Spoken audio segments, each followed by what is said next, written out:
ಆತ್ಮೀಯ ಶ್ರೋತೃ ಬಾಂಧವರಿಗೆಲ್ಲ ನಮಸ್ಕಾರಗಳು ಮತ್ತು ಇವತ್ತಿನ ಜೊತೆಯಲ್ಲಿ ವಿಶೇಷ ಕಾರ್ಯಕ್ರಮಕ್ಕೆ ತಮಗೆಲ್ಲ ಹಾರ್ದಿಕವಾದಂತಹ ಸ್ವಾಗತ.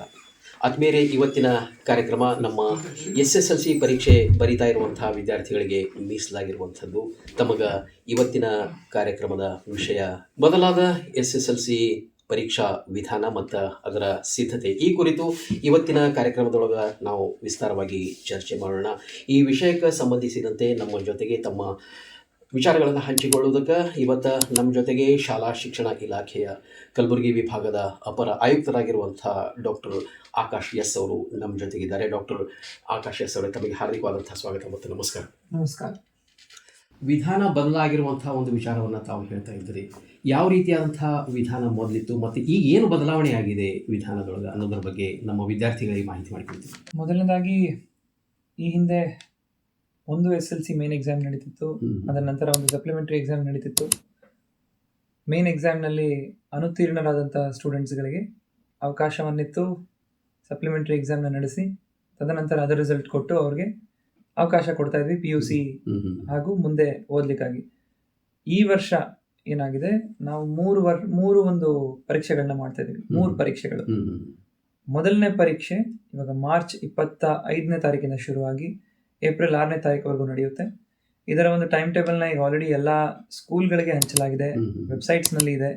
ಸೊ ಮಕ್ಕಳಿಗೆಲ್ಲ, ವಿದ್ಯಾರ್ಥಿಗಳಿಗೆಲ್ಲ ಈ ಫೈನಲ್ ಎಕ್ಸಾಮ್ ಟೈಮ್ ಟೇಬಲ್ ಬಗ್ಗೆ ಈಗಾಗಲೇ ಮಾಹಿತಿ, ಅರಿವು ಇದೆ. ಎರಡನೇದಾಗಿ, ಸೆಕೆಂಡ್ ಆ್ಯಂಡ್ ಥರ್ಡ್ ಎಕ್ಸಾಮ್ಸ್, ಮೊದಲನೇ ಮುಖ್ಯ ಪರೀಕ್ಷೆ ನಡೆದ ನಂತರ 2ನೇ 3ನೇ ಪರೀಕ್ಷೆ ನಡೆಯುತ್ತೆ. ಆ್ಯಂಡ್ ಆ ಪರೀಕ್ಷೆಗಳಲ್ಲಿ ಮೊದಲನೇ ಪರೀಕ್ಷೆನಲ್ಲಿ ಯಾರು ಕಡಿಮೆ ಅಂಕಗಳನ್ನ ಗಳಿಸಿರ್ತಾರೆ, ಅಟೆಂಡ್ ಆಗ್ಲಿಕ್ಕೆ ಆಗಿರಲ್ಲ, ಸೊ ಅಂಥವರು 2ನೇ ಪರೀಕ್ಷೆಯನ್ನ ತಗೊಳ್ಳೋಕೆ ಒಂದು ಅವಕಾಶ ಇರುತ್ತೆ.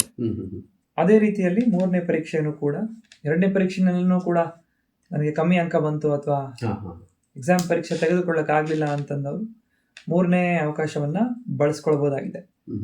ಮೂಲ ಉದ್ದೇಶ ಏನು ಅಂತ ಹೇಳಿದ್ರೆ, ಇನ್ಸ್ಟೆಡ್ ಆಫ್ ಮಕ್ಕಳಿಗೆ ಒಂದೇ ಚಾನ್ಸ್, ಇದು ಫೇಲ್ ಆದ್ರೆ ಸಪ್ಲಿಮೆಂಟರಿ ಅನ್ನೋ ಒಂದು ಭಯದ ವಾತಾವರಣ ಏನು ಇತ್ತು ಇಷ್ಟು ದಿನ, ಅದನ್ನ ಸ್ವಲ್ಪ ನಾವು ಸಡಲಗೊಳಿಸೋಕೆ 3 ಅವಕಾಶಗಳನ್ನ ಕೊಡ್ತಾ, ಅಂಡ್ ಬಹಳಷ್ಟು ಮಕ್ಕಳು ಕೊನೆಗೆ ಇನ್ನೇನು ಎಕ್ಸಾಮ್ ಹಿಂದಿನ ದಿನ, ಎಕ್ಸಾಮ್ ಒಂದು ವಾರ ಇದೆ ಅನ್ನುವಾಗ ಅನಾರೋಗ್ಯದ ಕಾರಣ, ಇನ್ನಿತರ ಕಾರಣಗಳಿಂದ ಎಕ್ಸಾಮ್ ಬರೆಯಕ್ಕೆ ಸಾಧ್ಯ ಆಗದೆ ಇರ್ಬೋದು. ಅಂತ ಸ್ಟೂಡೆಂಟ್ಸ್ಗೆಲ್ಲಾನು ಒಂದು ಅವಕಾಶ, ಒಂದು ಅನ್ನೋಕ್ಕಿಂತ 2 ಅವಕಾಶ ಎಕ್ಸ್ಟ್ರಾ ಆಫ್ಟರ್ ಫಸ್ಟ್ ಆಪರ್ಚುನಿಟಿ. ಇದೊಂದು ಸದುಪಯೋಗ ಪಡಿಸ್ಕೊಳ್ಳೋ ರೀತಿನಲ್ಲಿ ಕ್ರಿಯೇಟ್ ಮಾಡಲಾಗಿದೆ ಈ ಒಂದು ಎಕ್ಸಾಮ್ನ, ಈ ಒಂದು ಮಾಡ್ಯೂಲ್ನ. ಇದನ್ನೆಲ್ಲ ಸದ್ಬಳಕೆ ಮಾಡಿಕೊಂಡು ಒಳ್ಳೆ ರಿಸಲ್ಟ್ಸ್ ತಗೊಳ್ತಾರೆ ಅಂತ ಒಂದು ಅಪೇಕ್ಷೆ ಇದೆ ಈ ಸಾರಿ. ಅಂದ್ರೆ ಮೊದಲು ಏನು ಪದ್ಧತಿ ಇತ್ತು, ಮೊದಲ ಪರೀಕ್ಷೆ, ವಾರ್ಷಿಕ ಪರೀಕ್ಷೆ ಆದ ನಂತರ ಈ ಪೂರಕ ಪರೀಕ್ಷೆ ಅಂತ ಏನು ನಾವು ಕರೀತಾ ಇದ್ವಿ, ಆ ಪೂರಕ ಪರೀಕ್ಷೆ ಬಹಳ ಸಮಯದ ನಂತರ ನಡೀತಾ ಇರುವಂಥದ್ದು. ಅದನ್ನ ತಪ್ಪಿಸೋದಕ್ಕೆ ತಾವು ಈ 3 ಪರೀಕ್ಷೆಗಳನ್ನ ಈ ಸಲ ಮಾಡ್ತಾ ಇದ್ದೀರಿ. ಈ ಸಲದಿಂದ ಆಮೇಲೆ ಸಮಯ ಕಡಿಮೆ ಆಗ್ತಾ ಇದೆ. ಅಂದ್ರೆ ಪರೀಕ್ಷೆ ಬರೆಯೋದಕ್ಕೆ ನಮ್ಮ ವಿದ್ಯಾರ್ಥಿಗಳಿಗೆ ಒಂದು ಒಳ್ಳೆಯ ಅವಕಾಶ ಇದನ್ನು ತಾವು ಮಾಡಿಕೊಡ್ತಾ ಇದ್ದೀರಿ. 3 ಪರೀಕ್ಷೆಗಳನ್ನ ಬರೆದು ಅವರು ಸುಧಾರಣೆ ಮಾಡಿಕೊಂಡು ಮತ್ತೆ ಮುಂದಿನ ತರಗತಿಗೆ ಅವರು ಕ್ಲುಪ್ತ ಸಮಯಕ್ಕೆ ಹೋಗ್ಬೋದು. ಕರೆಕ್ಟ್. ಅಂದ್ರೆ ಯಾವ ಅವಕಾಶದಿಂದ ಅವರು ವಂಚಿತರಾಗುವುದಿಲ್ಲ. ಹೌದು. ಅಟ್ಲೀಸ್ಟ್ ಕಳೆದ 3 ತಿಂಗಳಿಂದ ಅಂತೂ ಬಹಳಷ್ಟು ನಾವು ಪ್ರಚಾರವನ್ನ ಈ ವಿಚಾರದಲ್ಲಿ ಸ್ಕೂಲ್ಗಳಿಗೆ, ಎಸ್ಪೆಷಲಿ ವಿದ್ಯಾರ್ಥಿಗಳಿಗೆ ತಲುಪೋ ರೀತಿಯಲ್ಲಿ, ಪ್ಲಸ್ ಪ್ರತಿ ಶಾಲೆಯ ಎಲ್ಲ 10ನೇ ತರಗತಿನ ಟೀಚ್ ಮಾಡುವಂತಹ ಎಲ್ಲ ಬೋಧಕರಿಗೆ ತಲುಪೋ ರೀತಿಯಲ್ಲಿ ನಾವು ಪ್ರಚಾರಗಳನ್ನ ಮಾಡಿದ್ದೇವೆ, ಮೀಟಿಂಗ್ಸ್ ನ ತಗೊಂಡು ಅವ್ರಿಗೆ ತಿಳಿಸಿದ್ದೇವೆ. ಬಹಳಷ್ಟು ಡೌಟ್ಸ್ಗಳು ಈಗ ಆಲ್ರೆಡಿ ರೈಸ್ ಆಗಿತ್ತು, ಅದನ್ನೆಲ್ಲ ನಾವು ಕ್ಲಾರಿಫಿಕೇಶನ್ ಕೊಟ್ಟಿದ್ದೇವೆ. ಸೊ SSLC ಬೋರ್ಡ್ ಬ್ಯಾಂಗ್ಳೂರ್ನಲ್ಲಿ ಏನು ಕೇಂದ್ರಿತವಾಗಿದೆ, SLC ಬೋರ್ಡ್ ಈ ಕೆಲಸವನ್ನ ಬಹಳ ಎಫೆಕ್ಟಿವ್ ಆಗಿ ಮಾಡಿದೆ ಅಂತಾನೆ ಹೇಳ್ತೀನಿ.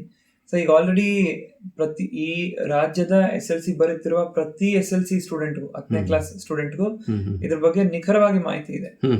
ಇದನ್ನ ಕ್ರಾಸ್ ಚೆಕ್ ಮಾಡ್ಲಿಕ್ಕೆ ಅಂತಾನೆ ನಾವು ಆಗಾಗ ಸ್ಕೂಲ್ ವಿಸಿಟ್ಸ್ ಮಾಡ್ತೀವಿ, ರ್ಯಾಂಡಮ್ ಆಗಿ ಬೇರೆ ಬೇರೆ ಜಿಲ್ಲೆಗಳನ್ನ ವಿಸಿಟ್ ಮಾಡಿದಾಗ ಅಲ್ಲಿ ಸ್ಪೆಸಿಫಿಕಲಿ 10ನೇ ಕ್ಲಾಸ್ ಮಕ್ಕಳನ್ನ ಕೇಳ್ತೀವಿ. ನಾನೇ ಡೌಟ್ಸ್ ಕೇಳ್ತೀನಿ, ಈ ರೀತಿ ಆದ್ರೆ ಹೆಂಗೆ, ಸೊ ಮೊದಲನೇ ಸಲ ಕಡಿಮೆ ಮಾರ್ಕ್ಸ್ ಬಂತು ಅಂದ್ರೆ 2ನೇ ಸಲ ಬರಿಬಹುದಾ, ಈ ತರ ಎಲ್ಲ ನಾನೇ ಡೌಟ್ಸ್ ಕೇಳಿದಾಗ ಮಕ್ಕಳು ನಿಖರವಾಗಿ ಉತ್ತರ ಕೊಟ್ಟಿದ್ದಾರೆ. ಸೊ ವಿಚ್ ಮೀನ್ಸ್ ದಟ್ ನಾವು ಬದಲಾವಣೆ ಅಂತ ಹೇಳಲ್ಲ, ಮಾಡಿಫೈ ಮಾಡಿರುವಂತಹ ಒಂದು ಪಾಲಿಸಿಯನ್ನ ಚೆನ್ನಾಗಿ ಅರ್ಥ ಮಾಡ್ಕೊಂಡಿದ್ದಾರೆ ಮಕ್ಕಳೆಲ್ಲ ಅಂತಾನೆ ಹೇಳ್ತೀನಿ. ವಿದ್ಯಾರ್ಥಿಗಳಿಗೆ ಒಂದು ಆನಂದವನ್ನು ಉಂಟು ಮಾಡಿದೆ ಅನ್ನುವಂತಹ ಒಂದು ವಿಚಾರ ತಾವು ಹೇಳ್ತಾ ಇದ್ದೇವೆ. ಹೌದು ವಿದ್ಯಾರ್ಥಿಗಳಿಗೆ ಇದು ಬಹಳಷ್ಟು ಸ್ಟ್ರೆಸ್ ಅಥವಾ ಬರ್ಡನ್ ನ ಕಮ್ಮಿ ಮಾಡಿದೆ. ಶುರುನಲ್ಲಿ ಬಂದಾಗ ಏನಂತ ಒಂಥರ ಕೇಳಿಕೊಳ್ತಿದ್ದಂಗೆನೆ ಈ ಒಂದು ಬದಲಾವಣೆನ ಜಸ್ಟ್ ಹೆಡ್ಲೈನ್ಸ್ ಓದಿದಾಗ ನಮ್ಗೇನು ಆಶ್ಚರ್ಯ ಆಗುತ್ತೆ ಅಥವಾ ದಿಗಲಾಗುತ್ತೆ ಅಂತ ಹೇಳಿದ್ರೆ 3 ಎಕ್ಸಾಮ್ ನ ಬರಿಬೇಕಾಗಂದ್ರೆ ದಿನ ಒಂದೇ ಒಂದು ಎಕ್ಸಾಮ್ ಬರಿತಿದ್ವಲ್ಲ ನಾವು, 3 ಬರಿಬೇಕಾ ಈಗ ಅನ್ನೋ ಒಂದು ಭಯ ಶುರು ಆಯ್ತು ಒಂದು 6 ತಿಂಗಳ ಹಿಂದೆ ಆ ರೀತಿಯಲ್ಲಿ. ಬಟ್ ಲೇಟರ್ ಕಾಲಕ್ರಮೇಣ ನಾವು ಕ್ಲಿಯರ್ ಆಗಿ ತಿಳಿಗೊಳಿಸಿದ ನಂತರ ಅವ್ರಿಗೆ ಗೊತ್ತಾಗಿದೆ ಒಂದು ಪರೀಕ್ಷೆ ಅಷ್ಟೇ, ಪ್ರತಿ ವರ್ಷದಂತೆ ಈ ವರ್ಷನೂ ಒಂದೇ ಪರೀಕ್ಷೆ ಇರುತ್ತೆ, ಮುಖ್ಯ ಪರೀಕ್ಷೆ ಫಸ್ಟ್ ನಡೆಯುತ್ತೆ.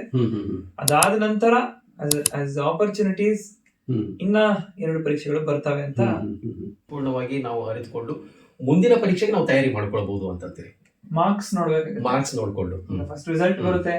ಸಾಮಾನ್ಯವಾಗಿ ಪ್ರತಿ ಇಯರ್ ಎಕ್ಸಾಮ್ ನಡೆಸಿದ ನಂತರ ಒಂದು ತಿಂಗಳು ಅವಕಾಶ ಮೌಲ್ಯಮಾಪನಕ್ಕೆ ಬೇಕಾಗುತ್ತೆ. ಅದರ ನಂತರ ರಿಸಲ್ಟ್ಸ್ ಅನೌನ್ಸ್ ಮಾಡ್ತೀವಿ.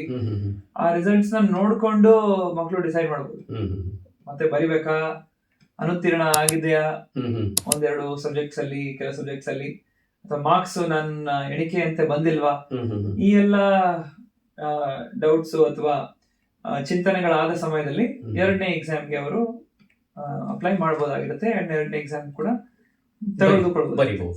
ನಮಸ್ಕಾರ ರಾಘವೇಂದ್ರ ಮಂತ್ರಿ ಅವರೇ, ತಮ್ಮ ಪ್ರಶ್ನೆ ಏನನ್ನ ಕೇಳ್ರಿ, ಹೇಳ್ರಿ. ನಮಸ್ಕಾರ. ಹೇಳ್ರಿ.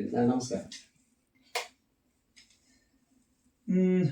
ಸೊ ಪರೀಕ್ಷಾ ಕೇಂದ್ರಗಳು ನಾವು ಲಾಸ್ಟ್ ಇಯರ್ ನಂತೆನೆ ಈ ವರ್ಷಗಳನ್ನು ಕೂಡ ಆಲ್ಮೋಸ್ಟ್ ಎಲ್ಲಾ ಪರೀಕ್ಷಾ ಕೇಂದ್ರಗಳನ್ನು ಅದೇ ಉಳಿಸ್ಕೊಂಡಿದೀವಿ.